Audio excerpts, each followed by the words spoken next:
Bonjour à toutes et à tous et bienvenue à ce nouveau Good Morning Market. Nous sommes le jeudi 23 avril 2020 et les indices américains ont terminé la session d'hier en légère hausse, tentant d'absorber la baisse de la veille avec un S&P 500 qui a gagné 2,29%, le Dow Jones a gagné pratiquement 2%, 1,99% très exactement, et le Nasdaq a progressé de 2,81%. En Asie-Pacifique, à présent, le sentiment est optimiste également. Le Nikkei et le Kospi coréen gagnent 1,1%. Les indices chinois sont en hausse. En revanche, l'indice australien, le S&P ASX 200, baisse de 0,5%. Et donc, les indices européens sont en territoire négatif actuellement. À l'image de l'euro d'ailleurs, on peut le constater ici, l'euro-dollar qui se replie. Nous avons pris connaissance des PMI flash en France notamment, en Allemagne également. Nous allons en parler plus dans le détail car aujourd'hui nous allons faire un point sur le coronavirus étant donné que nous prenons connaissance de certaines données, les données PMI flash en zone euro, étant donné qu'il y a eu beaucoup d'événements sur le pétrole, donc beaucoup de choses à dire aujourd'hui. Cette vidéo sera un point sur le coronavirus, un état des lieux, et les PMI flash sont la meilleure des opportunités possibles pour cet état des lieux, notamment concernant le secteur des services. État des lieux, tout d'abord, de la propagation de ce coronavirus, avec un nombre de cas confirmés qui a dépassé les 2 638 000, le nombre de décès qui se table à hauteur de 184 200 et des guérisons qui s'élèvent à 722 000 quand même. À noter que la BCE a franchi le pas. La BCE a franchi le pas et donc a assoupli les règles relatives aux garanties pour accepter des dettes des prêteurs notés junk. Donc des junk bonds permettront donc seront pris en office de garantie. Donc la BCE qui suit la Réserve fédérale américaine, qui marche sur ses pas et qui accepte dorénavant les junk bonds. Ceci étant dit, à noter que les médias japonais laissent s'entendre que la Banque du Japon serait en train de préparer un assouplissement monétaire plus conséquent. Vous n'êtes pas sans savoir qu'aujourd'hui, nous avons pris connaissance de PMI flash. Nous avons pris connaissance dans la nuit également des PMI flash en Australie pour le mois d'avril. PMI flash qui plonge de 38,5 à 19,6 points. Le PMI manufacturier, lui, a chuté de 49,7 à 45,6. Tout naturellement, le secteur manufacturier se porte mieux. C'est le secteur des services qui endure qui subit le plus de conséquences, qui paye le prix de cette pandémie. On va le voir bien entendu très bientôt. À noter également que le PMI flash au Japon pour le mois d'avril ont chuté donc de 33,8 à 22,8. Celui du secteur manufacturier a chuté de 44,8 à 43,7. Les exportations australiennes, les données préliminaires des exportations australiennes pour le mois de mars ont fait état d'une augmentation de 29%. Les dépenses par carte de crédit en Nouvelle-Zélande ont chuté de 9,1% en mars et le PIB de la Corée du Sud a baissé d'1,4% au premier trimestre. Donc nous allons faire ce point sur le coronavirus, nous allons faire l'état des lieux.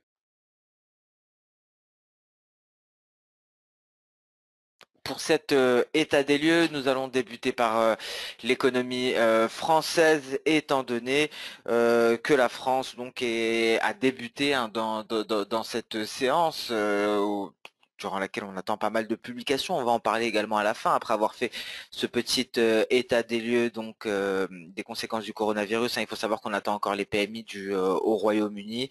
Cet après-midi, les inscriptions hebdomadaires au chômage et les PMI également pour le mois d'avril aux États-Unis. Donc une séance qui sera chargée en termes de publication d'indicateurs. On a pris connaissance tout d'abord du climat des affaires qui est allé marquer un nouveau record historique en dessous donc du plus bas qui avait été atteint en mars-avril 2009, et donc c'est un plus bas historique depuis la création de cet indice, le climat des affaires, qui a été créé donc en 1989, donc un plus bas historique en France.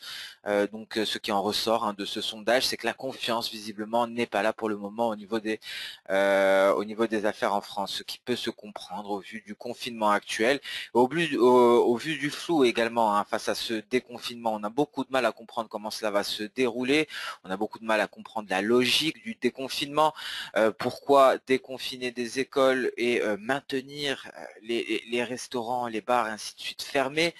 La logique semble échapper quelque peu, ce qui vient se traduire aujourd'hui par ce plus bas historique sur le climat des affaires. On en avait parlé, il me semble, il y a pratiquement un mois de cela. Nous sommes arrivés à cette phase que nous avions abordée, cette crise de confiance. Visiblement, nous sommes en plein dedans actuellement. Par la suite, on a pris connaissance également du PMI composite, un PMI composite qui chute à 11,2. Précédemment, nous étions à 28,9.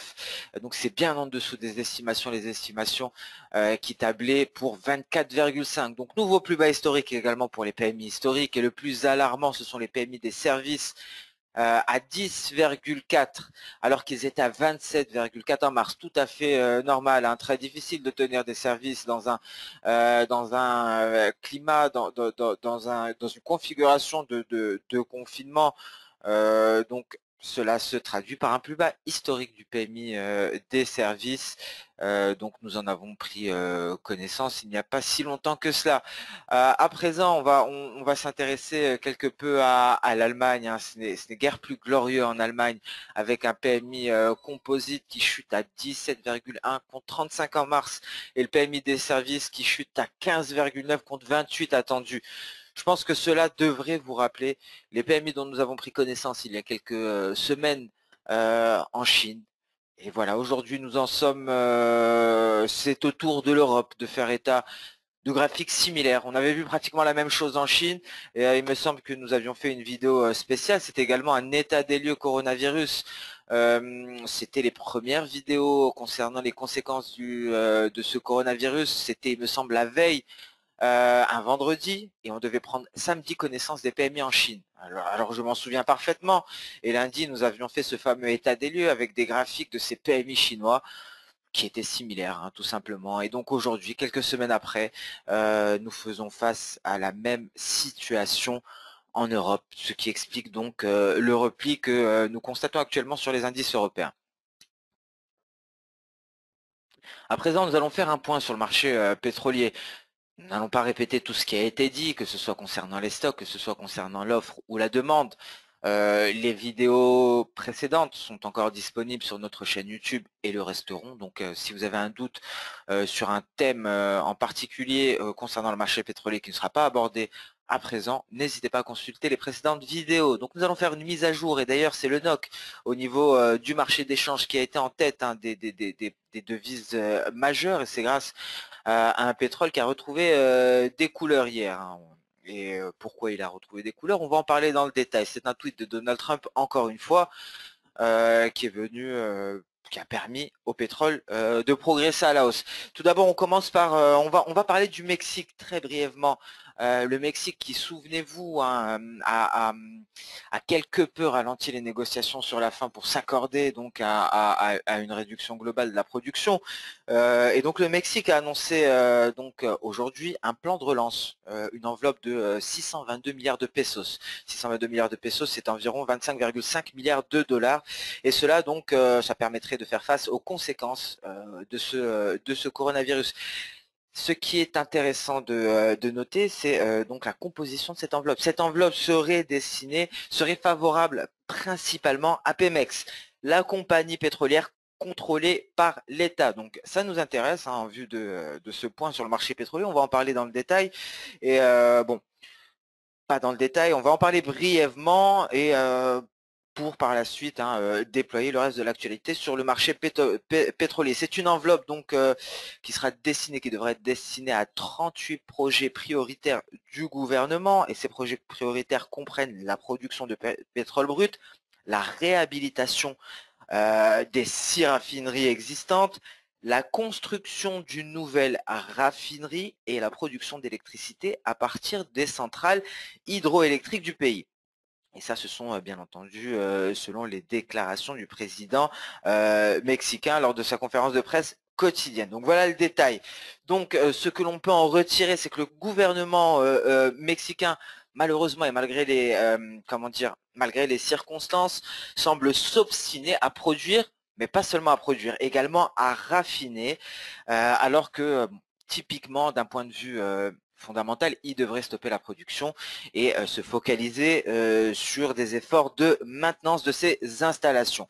Mais niet, hein, visiblement, ce n'est pas le cas et donc cette enveloppe a été annoncée. Il faut noter que d'un point de vue fondamental, cette semaine, le Mexique a atteint 800 000 barils par jour de brut traités dans ses raffineries et cela donc devrait lui permettre donc d'arriver à un chiffre d'1 million de barils par jour d'ici mai. Donc nous en sommes à 800 000 et une capacité qui devrait être augmentée de 200 000 à hauteur de 200 000 barils par jour de brut traités dans ces raffineries. Hein. Donc d'où cette enveloppe qui permettrait donc d'augmenter les capacités à raffiner du Mexique.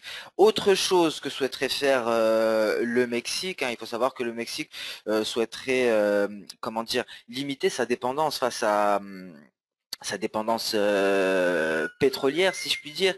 Donc le Mexique qui veut augmenter sa production malgré les prix extrêmement bas. Il veut donc être indépendant d'un point de vue du carburant, ne plus avoir à importer son carburant de transport. Donc c'est l'un des buts également du Mexique. C'est pour ça que le Mexique a été autorisé par les pays de l'OPEP+, à limiter sa part dans la réduction de la production. C'est ce qu'il faut comprendre.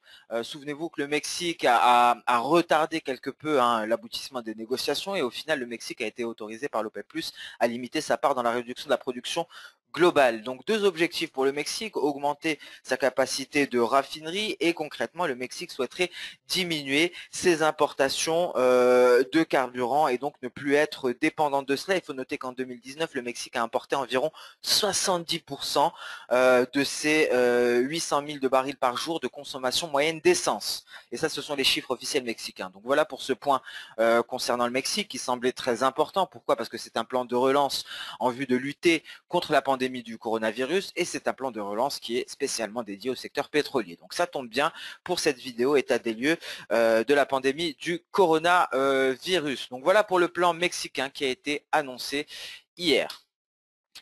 Nous allons aborder à présent ce tweet historique, hein, très certainement. Donald Trump qui annonce avoir donné l'ordre à la marine, aux marines américains donc de détruire tout navire iranien qui oserait, si je puis dire, harceler les navires américains. Je me suis permis bien entendu d'ajouter une réponse hein, d'une page Twitter iranienne non officielle mais très largement suivie en Iran. Et donc la question qui se pose actuellement, la question que tout le monde se pose, est-ce que cela est vraiment dans le but de faire grimper les cours du brut? Est-ce que cet événement est exceptionnel? Est-ce vraiment vrai? D'abord, est-ce que la marine iranienne s'est vraiment permise d'harceler la Navy américaine? On va répondre à cette question. Est-ce que ce tweet de Donald Trump a pour but de faire monter le pétrole? Nous allons également répondre à cette question parce que c'est instinctivement, c'est la première chose qui nous vient à l'esprit. Donc pour cela, nous allons nous intéresser à cette affaire hein, qui pourrait être historique et donc ce tweet de Donald Trump qui a permis hier au pétrole de partir en territoire positif. Donc voici les images, donc les images de cet événement qui a poussé Donald Trump à rédiger ce tweet et à menacer directement l'Iran. On peut voir ici ce navire américain de la Navy américaine qui se fait harceler par des petits navires iraniens. Donc ce sont les images qui ont été communiquées d'ailleurs par la Navy. Donc visiblement, au vu déjà de cela, c'est un fait avéré. C'est un fait avéré, il y a des preuves, et ce qu'il faut savoir, c'est que ce n'est pas la première fois que ce genre de choses arrive. Ce n'est pas la première fois que la marine iranienne harcèle la marine américaine, hein, pas dans n'importe quelle zone, bien entendu, aux alentours du détroit d'Ormuz, cela est arrivé au golfe d'Oman, et ce n'est pas la première fois, d'une manière générale, que la marine américaine se fait harceler. Il faut savoir que la Russie harcèle très souvent la marine américaine. Hein. Ce n'est pas un scoop que la marine américaine se fasse harceler. Ne serait-ce que début janvier 2020, un navire de guerre russe se rapproche s'est rapproché dangereusement d'un navire américain dans le nord de la mer d'Arabie, hein. C'était assez impressionnant, vous pourrez retrouver les images sur internet. Le navire a changé de cap à la dernière seconde, hein, en vue d'éviter une collision pardon. Mais il faut savoir que ce genre d'harcèlement en mer n'est pas inédit. La Russie le fait très souvent. La Russie l'a fait au mois d'août, hein, et c'était beaucoup plus grave. Pourquoi? Parce que la Russie l'a fait avec un sous-marin qui était équipé de missiles nucléaires. Donc un sous-marin russe en mer du Nord a surgi de mer pour se placer derrière un navire de la Navy américaine et l'a coller, hein. Ce que nous avons pu constater la semaine dernière de la part de ces navires iraniens n'est pas exceptionnel. Et d'ailleurs, depuis que ce sous-marin russe a fait cela en août 2019, il me semble, pas mal de navires américains, pas mal de navires de la Navy américaine se sont vus équipés de missiles à faible puissance nucléaire permettant de répondre à ce genre de provocation, voire à ce genre d'attaque. Donc ce n'est pas quelque chose d'inédit, c'est quelque chose que l'on a déjà pu constater par le passé, que ce soit de la part des Russes, mais même de la part de l'Iran. Donc on va essayer de répondre à cette question. Est-ce que Donald Trump le fait exprès pour faire monter les prix du baril? Personnellement, je n'en suis pas convaincu. C'est peut-être d'une pierre deux coups, mais je pense que l'objectif ultime de Donald Trump, c'est d'asseoir la domination militaire des États-Unis. Il est obligé de réagir à cela une fois que l'US Navy lui a fait état de ce comportement de la marine iranienne. Donald Trump, en tant que chef des armées des États-Unis, est dans l'obligation d'agir de la sorte. Ce n'est pas inédit et Donald Trump, de par donc sa personnalité, ne peut agir autrement. Pourquoi l'Iran fait ça? Est-ce que c'est inédit de la part de l'Iran? On l'a dit, non, ce n'est pas inédit, mais c'est quelque chose qui date d'il y a très longtemps, cette stratégie de guerre iranienne. L'Iran n'a plus pour stratégie, si je puis dire, de gagner d'un point de vue militaire. L'Iran veut gagner d'un point de vue psychologique, hein. Il faut savoir que c'est une stratégie qui a été mise en place par l'armée iranienne depuis la révolution de 1979 et depuis la guerre Iran-Irak. Il faut savoir que l'armée iranienne a testé pas mal de stratégies à partir de ce moment-là, et donc des stratégies qui visent à assurer, si je puis dire, une victoire partielle. Comme je viens de dire, ce n'est pas une victoire militaire, c'est plus une victoire psychologique. Et c'est si je puis dire, c'est une stratégie qui est née en France. C'est une stratégie qui date du 19e siècle, hein. C'est ce que l'on appelle la jeune école. Et donc cette stratégie française prônait la multiplication de petits navires plutôt que de puissants navires de guerre, à l'image des navires de guerre dont disposait l'armée anglaise. Donc cette doctrine pardon, militaire est issue est française et est issue de la jeune école au 19e siècle. Donc l'Iran s'en est inspiré, et très largement. Mais de quelle manière, hein? Avec des petits moyens, l'Iran essaye de faire très mal. Comment? En posant des mines dans le détroit d'Ormuz, au passage des mines qui sont de fabrication russe, chinoise et nord-coréenne, également iranienne, également en harcelant les navires américains de la sorte, ce que l'on a pu constater il y a une semaine. On harcèle des gros bâtiments américains, de gros navires américains avec des vedettes rapides. C'est ce que l'on a vu, hein, on peut le revoir sur les images issues qui ont été communiquées par l'US Navy. C'est exactement cette stratégie qui est en train de mettre en place, que continue d'appliquer l'Iran, une stratégie qu'elle applique depuis 1919. Donc en clair, rien de nouveau. Donc c'est simplement la stratégie de guerre iranienne. C'est un moyen de mener une guérilla, si je puis dire, navale, à faible coût, afin d'infliger des dommages qui pourraient être très onéreux pour l'armée américaine. Parce que cela, il faut le savoir, pousse l'armée américaine à accroître ses dépenses militaires, à s'équiper en matériel, et il y a également un coût psychologique pour les boys, hein, pour les soldats américains. Donc voilà concernant donc ce fameux tweet de Donald Trump, un tweet qui a soulevé l'indignation. Je pense que c'est pour faire d'une pierre deux coups. Je pense que le but ultime est d'asseoir l'autorité militaire américaine, mais au passage, si ça peut profiter au cours du pétrole, tant mieux. Nous allons passer donc sans plus tarder sur la plateforme X Station 5. On repasse sur un Good Morning Market classique. On revient aux techniques.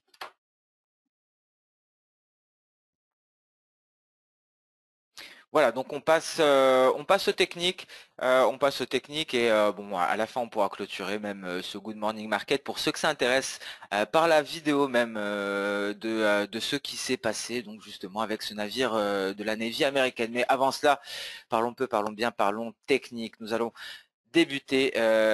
donc débuter aujourd'hui par les indices, car les indices sont en repli. On commence en hebdomadaire, donc un repli qui se poursuit, hein, le DAX qui continue en territoire négatif en données journalières sous sa Tenkan, un DAX qui se replie suite à la publication des PMI. Donc voilà voilà le résultat de ces PMI catastrophiques. On est en train d'attaquer la deuxième pseudo-ligne de coup, hein. Souvenez-vous, on en avait tracé deux. Et donc ici, nous sommes restés à l'intérieur du nuage, hein, bien entendu, bien heureusement. Et la Kijun a fait office de résistance. On se replie, on est en train d'attaquer la ligne de coup. On pourrait aller rallier les 10 254 très rapidement. Donc hier, on est parti à la hausse. J'avais un biais clairement baissier. Je m'excuse hein, si j'ai induit en erreur certains de nos clients, mais malheureusement, c'est le flux d'actualité qui est venu à nouveau donner un second souffle aux indices. Un souffle qui semble s'estomper, on peut le voir ici. Toute cette hausse est effacée face à la réalité économique. C'est ce que l'on ne cesse de dire malheureusement, comment aller sur les précédents niveaux quand on est bien loin de retrouver une économie normale. Pour le moment, ce n'est pas possible et les indices sont en train de nous le prouver et ces PMI nous l'ont confirmé. En données H4, on s'attaque donc à cette seconde pseudo-ligne de coup. En données H1, nous sommes sortis du biseau par le bas, nous avons franchi F3, je vais retirer Ishimoku rapidement, F3 qui est issu donc de ces speedlines qui ont débuté le 19 mars lors de la tête, à la fin de la formation de la tête de cette ETE complexe qui a annoncé le début de ce rebond. Un rebond qui a d'ores et déjà pris fin, hein, car visiblement, la hausse ne semble plus d'actualité. Nous sommes dans une période de tendance latérale. Il n'y a pas qu'une tendance haussière ou baissière, il y a trois types de tendances. Et il y a la tendance, il y a les ranges également, et c'est ce que nous pouvons constater actuellement. On va peut-être en sortir par le bas. Pour en sortir par le bas, tout simplement, pour parler clairement, il faudrait franchir les 10 165, et c'est cette zone de support que l'on avait mis en évidence hier. C'est cette zone de support qu'a tenté de fuir le DAX hier en partant à la hausse, en évitant de franchir les 10 210 qui nous aurait permis hier de donner un signal de vente. Mais bon, on a retardé les choses. Et on pourrait le faire aujourd'hui, visiblement on se replie actuellement, peut-être pour aller chercher cette zone de support qui annoncerait une sortie par le bas de ce range, donc de cette formation fluctuation des cours latérales. La borne inférieure du range est même largement au-dessus et correspond à la ligne de force N, les 10 210, ce fameux niveau que l'on a fui hier pour repartir à la hausse et tenter d'intégrer le nuage en vain pour repartir aujourd'hui à la baisse suite à la publication de ces PMI. Donc voilà pour notre vision du jour. Encore une fois, une vision la veille, certes, qui a été erronée. Nous sommes partis à la hausse. Mais malheureusement, le biais reste clairement baissier, hein, quels que soient les éléments qui entraînent à la hausse, qui ont entraîné hier à la hausse. Hein. Je vous rappelle que nous étions à ce niveau-là hier, très exactement. Notre question était jusqu'où va aller ce petit sommet en vue de tracer nos projections d'Osoda. Alors on a allé beaucoup plus haut, mais on a refusé malheureusement de franchir cette ligne de force V. Une ligne de force V qui, je vous le rappelle, est issue de ce N aussi ici, lors de la sortie du nuage par le haut. Et c'est une situation que l'on peut constater sur tous les indices, on va le voir à présent. On passe sur le CAC 40, le CAC 40 également en repli, le CAC 40 qui s'est vu renvoyer en territoire négatif suite à un test de ce niveau, les 4415, 4420, une zone de résistance qui renvoie le CAC 40 à la baisse.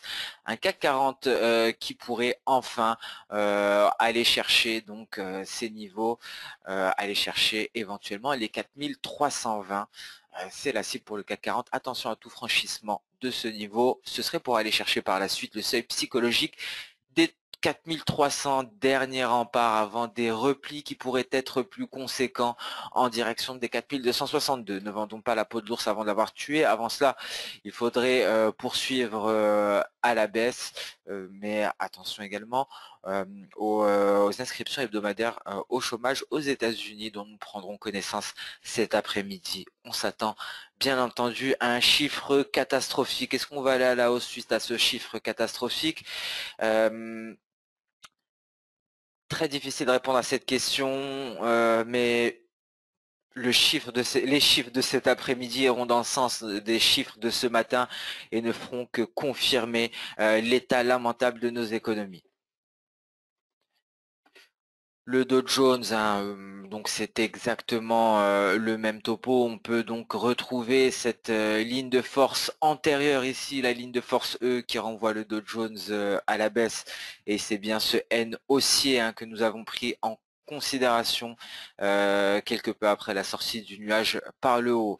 Le S&P 500 également se replie. Le S&P 500 qui finalement a marqué un sommet beaucoup plus haut au lieu d'être freiné par la Kijun comme nous l'avions anticipé. Il s'est vu freiné par son nuage et donc nous réajustons au nuage et nous avons les différents niveaux. Alors est-ce que l'on prend ce niveau ou celui-ci? J'ai pour habitude de me fier au niveau Ishimoku. J'ai commencé cette vague par une SSB, je la termine par une SSB.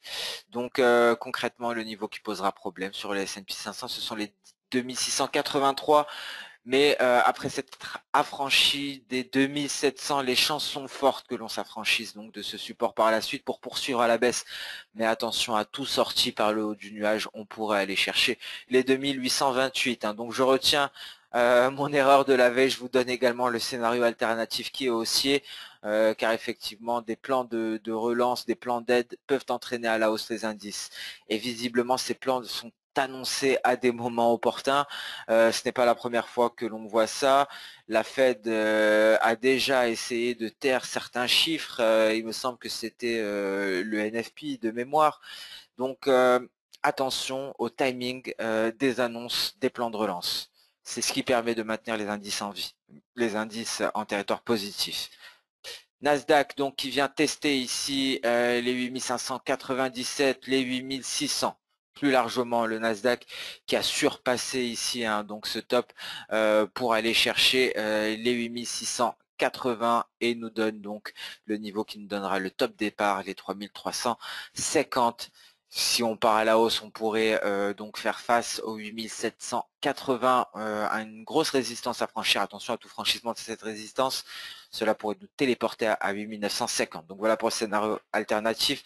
Scénario haussier, malgré un biais extrêmement baissier face aux chiffres dont nous avons pris connaissance ce matin et face aux chiffres dont nous allons prendre connaissance cet après-midi, chiffres concernant le marché de l'emploi américain.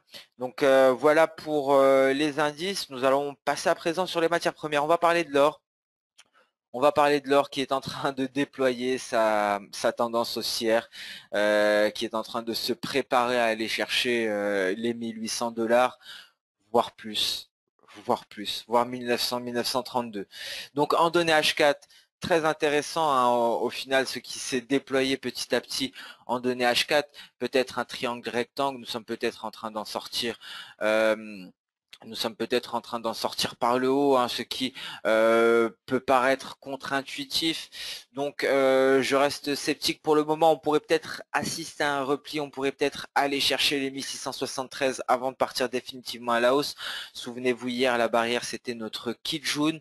Mais aujourd'hui, cette oblique baissière semble faire office de barrière et ce support à 1673 sera notre garde-fou et pourra annuler à court terme le déploiement de la tendance haussière.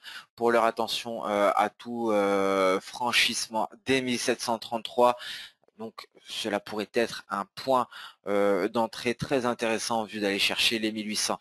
On garde donc un œil, on garde donc une attention toute particulière à l'évolution des cours du gold lors des prochaines séances, car on pourrait assister à une accélération haussière. Donc on va être extrêmement vigilant au gold, on le garde de côté et on garde un œil dessus bien entendu. Le pétrole WTI, donc suite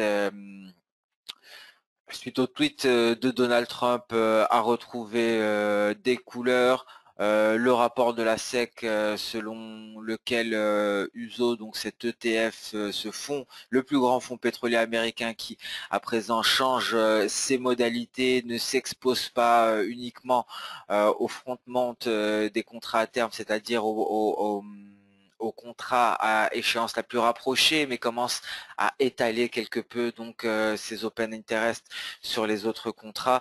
Donc cela détend quelque peu le marché pétrolier, mais surtout la hausse des tensions entre les États-Unis et l'Iran sont venus permettre, si je puis dire, au pétrole d'évoluer en territoire positif dans un contexte fondamental qui ne le justifie pas. Donc attention à ces tensions entre l'Iran et les États-Unis. Il ne faut pas s'affoler, ce n'est pas nouveau. On en a parlé dans le détail, on l'a vu. Ce sont des choses qui sont très fréquentes, mais attention tout de même hein, au vu des cours du pétrole actuellement. Cet été pourrait être compliqué au Moyen-Orient, donc on reste extrêmement attentif également sur la situation géopolitique. Nous allons passer à présent sur le marché d'échange avec un dollar index qui finalement y arrive hein, comme attendu et vient s'attaquer à cette fameuse borne supérieure de ce canal haussier que l'on ne cesse de décrire. Est-ce que le dollar index va y arriver? Est-ce qu'il va réussir à aller chercher sa Kijun? On va voir. Il y a de fortes chances à ce qu'on assiste à une sortie par le haut. Est-ce que ce sera aujourd'hui? Très dur de se prononcer par rapport à cela. Ce qui est sûr en tout cas, c'est que l'euro perd du terrain et que l'euro-dollar, lui, n'a pas attendu hein, que le billet vert se décide à franchir la borne supérieure de son canal haussier pour aller casser son support. Et l'euro-dollar, donc, qui va à la baisse comme attendu et peut à présent aller chercher les plus bas du 20 mars 2020.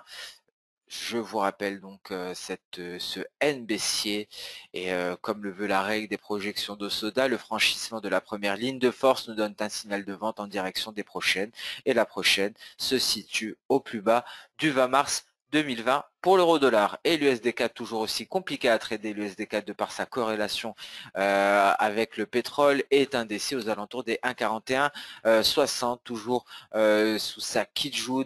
L'USD4 donc qui est tiraillé entre l'économie, entre les fondamentaux canadiens, qui est tiraillé mais également les fondamentaux pétroliers et récemment la hausse des tensions entre l'Iran et les États-Unis. Donc très difficile pour l'USD4, prudence pour le moment. Je pense que cette prudence et cette indécision sur l'USD4 se traduit parfaitement par cette bougie. Il n'y a pas d'autre bougie qui traduit plus une indécision qu'un doji et c'est un doji, on peut voir une mèche supérieure, une mèche inférieure et un corps dégradé, donc une quasi stabilité.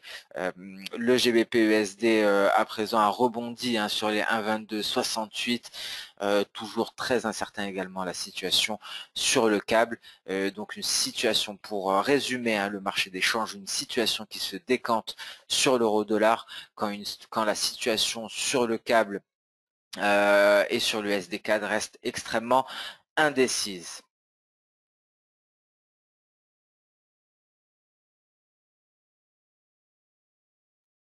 Alors sur ce Good Morning Market touche à sa fin. Je vous remercie d'avoir suivi avec attention. Je vous souhaite bonne chance pour cette séance qui s'annonce mouvementée avec un calendrier économique chargé avec dans 10 minutes car il est bien 10h20. Bon, malheureusement, il me faudra un peu moins d'une heure avant la publication de cette vidéo. Dans 10 minutes, on prend connaissance du PMI pour le mois d'avril au Royaume-Uni. On prend connaissance par la suite à 14h30 aux États-Unis des demandes des inscriptions hebdomadaires au chômage.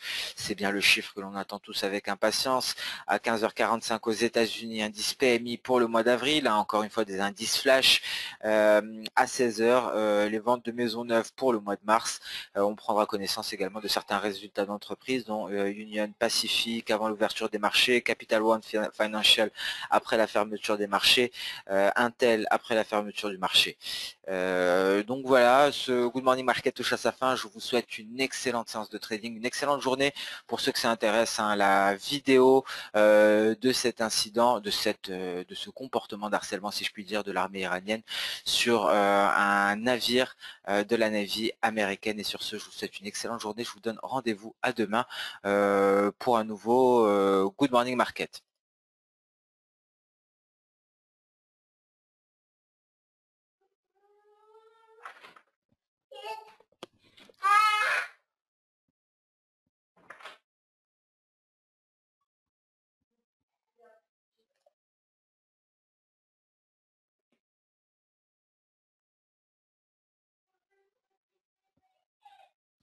Et sur ce, je vous laisse le soin de retrouver cette vidéo disponible sur la page de l'US Navy.